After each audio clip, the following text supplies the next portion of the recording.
sheekh waxaan joogi jiray laanta canshuuraadka caruurtayda iyadaan ka korsaday marka lacagta aan halkaas mushaarka uga qaato ma xalaal baa mise waa xaraan alxamdulillah horta Abdirazaaq masalada canshuuraha asalku xaraam way asalahan xaraam way bal waxay ka mid tahay dunuubta kabaa'irta ee waaweyn bay ka mid tahay maxaa yeelay waxaan la qaadayaa waa xoolo iyo xuquuq dad ay leeyihiin iyagoon raalli ka ahaynna waa laga qaadayaa waa dad hantidoodii iyo maalkoodii macsuumka ah inna dima'akum wa amwaalakum wa acraadakum xaraamun calaykum ka xurmati yawmikum haadaa la yidhi baa si qasab iyo xooga lagaga qaadayaa walidaalika asalku nabigu calayhi salaam gabadh zina ku dhacday markii ay timid ee xaddii laga fuliyey ee la aasayay buu nabigu ku tukaday cumar baa yidhi ma ku tukan waqad zanad iyadoo zinaysatay markaasuu yidhi cumar widaa laqad taabat tawbatan low taabahaa saaxibu maksin laqubilat towbaday keentay gabadhaasi xataa canshuur qaadaha toobadkan waa laga aqbali lahaa gabadh zina ka toobad keenta waxaa leedahay toobadeeda weynankeeda iyada iska daayee xataa kii ka sii dambi weynaya canshuur qaadaha waa laga aqbali lahaa way xuquuq naas iyo amwaalu naas buu xoog iyo qasab ku qaadaya asalku waa sidaas marar bay banaanaataa markay banaanaanayso laba shardi baa laga rabaa kow in masaalix iyo dan guud lagu qabanayo waa laga doonayaa oo waxaa looga qaadaya dadka jeeb in lagu ritiyo in la cuno aynan ahayna lagu tuntee dan guud oo tacliin iyo isbitaal iyo wax lamida lagu qabanayo laba waa inay jirta baahi oo dawladdii aynan lahayn hanti ay kaga maaranta iyo inkam ay kaga maaranta aanay lahayn labada haddii la helo waa la qaadi karaa labada haddii waa istinaa la soo reebaya maslaxada guud darteed wabilaahi tawfiiq halkaa waxaa ka muuqday war weyn ninkii cashuur qaadaha waa la eedeeyey dembiilo weyn towbad weynna u baahan baa ayaa la xusay markaa waxa weeyaan haddaynu baraarujinno baabkaa su-aalo badanina way ka yimaadaan masaladaa culimada muslimiinta waxay isla waafaqseen cashuurtu inay xaaraanta markaynu soo ururinaba markaad kuwii hore kuwa mucaasiriinta cid walba ay akhrito aldariibatu waalcashuur waalmaks intuba inay xaaraanta axaadiidta u daliilkaa kanaa ka mid ah warinaya asxaabigan la yidhaahdo burayda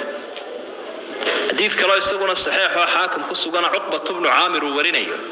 isaguna waxau ahaa laa yadkhulu ljannata saaxibu maks cashuurta dadka qaadaa jannada ma galaan mid kaloo isaguna sugani waxa uu ahaa ilaahay subxaanahu wa tacaala aakhiro addoomuhu la faqaa dhegtu ayuu kala hadlaa hoosa ilaa gabadha farjigeeda ku shaqaysata ee jidhkeeda iibsata iyo cashaarka ka la yidhaahda cashuur qaadaha mooyaane labadaa iyaga wuu fadaaxadeeyaa waanu cadaadaa waxay u daliishadaan culamada tafsiirku walaa ta'kuluu amwaalakum baynakum bilbaatil xoolihiina xaqdarraha ku kala cunina waxa ay u daliishadaanoo kale aayaddaa juska 11 ka bilaabo innama sabiilu cala aladiina yadlimuuna annaas jidku waxa uu ku furan yahay oo ilaahay xujo uu ku cadaabo u hayaa kuwa dadka dulmiyaya xoolahooda cunaya bima ta'khudhu maala akhiika buu nabigu ninku yidhi nin beer walaalkii ka iibiyo beertiiba baaday wuxuu ku bal xoolaha walaalka maxaad ku qaadanaysaa marka laba mid u baa laga qaadi karaa qofku wixii sharcigu saarun baa laga qaadayaa sida mesela sakadii iyo maktii masruufkii qofka uu reerkiisii ciddu ka mas-uulka yahay siinayay xaqu diyaafa oo aynu soo marayna xaqii martigelyada dadka cidlada ku nool weliba xaaladaha mooyaane arrinta waa laga digay culimada qaarkood baa laga yaabaa inay kutubahooda ku qoraan cumar bin khadaab inuu cashuur qaaday inta sugani waxa weeyaan inuu gaalo ka qaaday muslim cashuur inuu ka qaaday ma sugna riwaayadaasi ma sugna iyada asxaabtu ay la joogaan gaalada cashuur uu ka qaadi jiray ganacsatadooda muslimkana saka laga qaadi jiray marka dadka muslimiinta ay khasaanadooda iyo dakhligooda waxa ay ku kobcinayaan ay ku soo ururinayaan xoolaha sakadii iyo khayraadkii wadanka ka soo baxay sida macdantii badroolkii rikaaskii intaasiba haddii ay kafayn waayaan muslimka waxa loo bandhigayaa masaalixdooda inay daboolaan waliba maalqabeenkooda waxa la leeyahay ciidamadiiba waxaan u baahan caafimaadkii dugsiyadii dacwadii dariiqyadii tabaruceena intii xoog laga qaadi lahaa intii la qanciyay kadib si ayaguna ajar u helaan ummad dalkooda iyo dadkoodana u maalgeliyaan tabaruc waxa la yiraahdaa laga qaadaya saasay ahayn salafuna saalix markii halka masaladu fariisato hadday dhacdo ay markaa leeyihiin qolihii hore qudamada as-salaf wal khalaf ragii hore iyo ragii dambeba waxay leeyihiin qasnadii ama baankii muslimiinta hadaan waxba ku jirin wasaarada almaaliya sidoo kale tabaruciina cid bixisa la waayo oo tujaartiina ay dhagoleeyaan markaa waxa laga qaadi min baabi daruura si aan amnigu u lumin caafimaadku u lumin waxbarashadii u lumin baabu daruura ayaa laga qaadi karaa kulba wixii loo baahdo oo markaa la oranayaa warda dalku uu isku yaacin waa daruura keentee xoolaha in la idinka qaadan ma ahayna intaa bixiya haddaa tabaruci garan weydeen tujaartii baa macasoobay dee dalkiina haadaan buu kasii dhacayaa dee faqrigu waa musiiba iyo hayl-aantu dhaqaale la-aan waxba ma socdaan tabaruciina diiday markaasoo kale min baabi daruura ضرورة ولا أقولي لكن الضرورة تقدر بقدرها قاعدة هراء الضرورة تبيح المحظور حولي مسلك حاران تاها ضرورة ها وحبال قاعدة كلا سكدينا ويكون في اللانوي أما سكدينا ويبحين وايه تبرعين ويبحين وايه دولة الإسلام كروا استاجس مركز رجع هرية رجع تنبأ حشية فقهاء هرية قوة تنبأ يلا أفرت مذهبا يكتشران أنتوا ضبطان شافعية دون كتشران رجع عشور تحاران تنمية باب ضرورة ولا قاضي لكن الضرورة تقدر بقدرها ضرورة وحلقوا قدرها انتين وهذه يشرد واتي ليرقف مركو بختيه مركو كاتشو بختيه بختيغا وحكعنا لكن ده صحيقة ما هي marka wixii laga maarmaana ee wax ku soconaya ayaa markaana dadkii laga qaaday waxa kale oo ay cuskadeen al-masalih al-mursala shayga la yiraahdo adilada kamida ama waxa ay leeyihiin yurtakab bi akhaf al-mafsadatayn bijtinabi akbarihima laba mafsadata yar baa loo bareeraya iyadoo taweyn laga cararayo in qofka muslimka amaalkiisa wax laga qaado isagoon ogolayn waa mafsado مفسدة يدم بوي لكن تكوين بالغة تحدير يا إن تدكي مسلمين أما قاتشو دينتان أما أمن حما أما فوضى تمادة وحلوس عنوايا وأيضا تفويت أدنى المصلحتين تحصيلا لأعلاهما لبدا مصلحة تيربال أيالا تفويت لغو سمينيا وماشا لغا ساريا سيلو حقيقي الله حصيليو لأعلاهما تودوين ومصلحة الأدنى مصلحة هوس وحوية إن قفك وحي ساير لقى قاضي لها لو دايو مصلحة وين الحقيقتين يانا وحويا هرمركا ينبت قليدا المسلمين برك قواعد كعام كايدا الله عسكنا يو انت كل باللوبة هاي اما قصدك كردمانا لقى قاضي يو ولا قاضي كلامي مركالين مسألة سوا مسألة يدنا اي آدو بديهين وحا مركا شرطية انت سو جرانجرaynu soo marnay waa la maraya laakiin shardiga uu si weyn oo la isku wada waafaqsan yahay waxa weeye in cadaalad ay lagu soo ururiyo cadaaladna ay ku baxdo waxa la qaadaya cadaalad waa in lagu soo ururiyo oo dadkana loo simaa oo dad qaybun culayska la saarin kooxaysi iyo qabyaalad iyo xasweenu ka maray hadii qolo lagu ciiro maya arrin ma hataas cashuurta imika dawladda dadka ka qaado diintu maxay ka qabtaa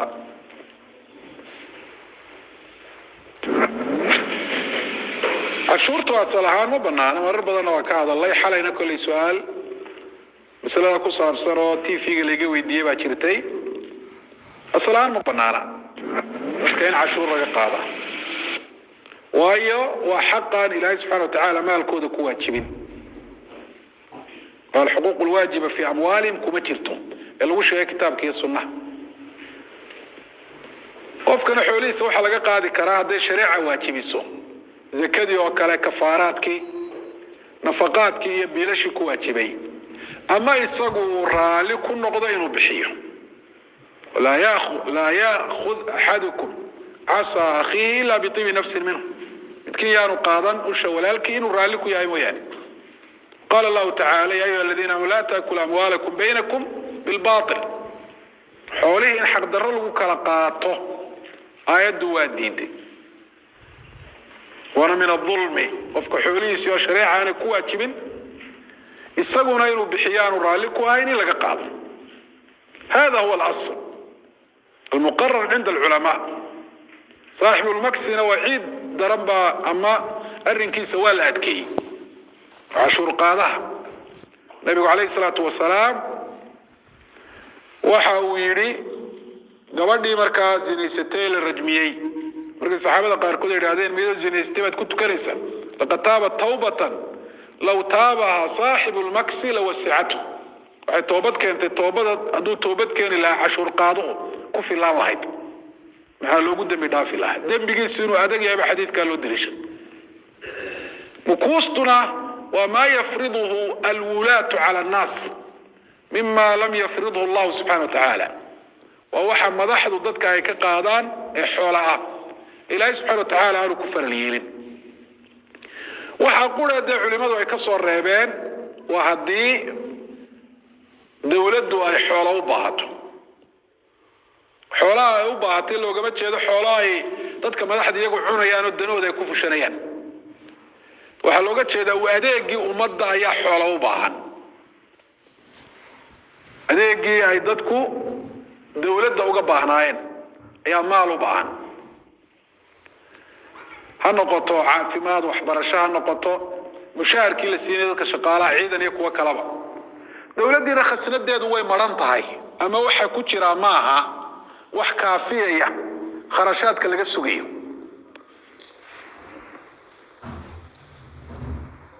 oo masaadirta dhaqaale dawladdu ay leedahay ilaha dhaqaale dawladdu ay leedahay kuwa ku filan maaha wadii cashuurtii la iska daayo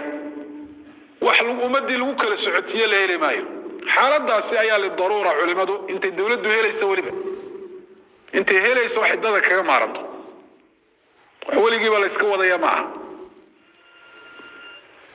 xaaladaasay culimadu fatwoodeen inay dawladdu dadka xoola ka qaadi karto oo fil maali xaqun siwa zakaa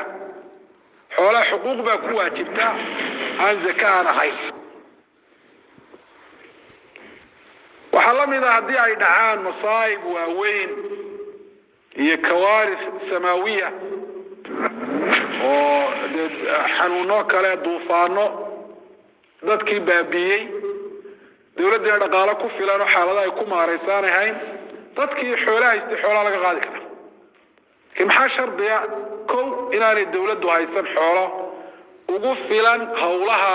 ummaddu ay ka sugayso waa shardi kaasi hadday haysato uma banaani cashuur qaado laba dadka laga qaadiyo waa inay dadka xoolaha haysta ma banaana cashuurtan tujaartu ay isbaal marinayaan laalusha bixiyaan ama wax kalaba ha sameeyaan dadka masaakiinta ee fuqarada dhabarka laga saarayo lagu culaysanayo dadka xoolaha haysta laga qaadaya dad aan waxba haysan waxba laga qaadi maayo qof aan waxba haysan sakaan ku waajibin iska dhaaf cashuure ma wajibat alayhi zakaa oo hatta makti kuma waajibayso hadii qof kamida casabadiisu uu dil kama ageysto makti inta kale ku waajibaysa ka faqiirka kuma waajibayso xuquuqdii sharciga ahayd diintu ay waajibisay baa ka dhaxaysa qofka faqiirka وحتى النفقات كيسي وحسك بدليا ونفقة المعسر وكوا فقهاء حدد إرادة ومد متوسط كنا مدية بط موسر كنا لبمد ولماذا أن حددنا التقدير أنه يلينا ده عرفي جو علينا يعني لا شك عرفي جاني كواس إنه كلا سريان ويقف كفقر يسقط عنه الحقوق الواجبة عليه من قبل الشارع ما هذا ما لا يصلح كلام تكلا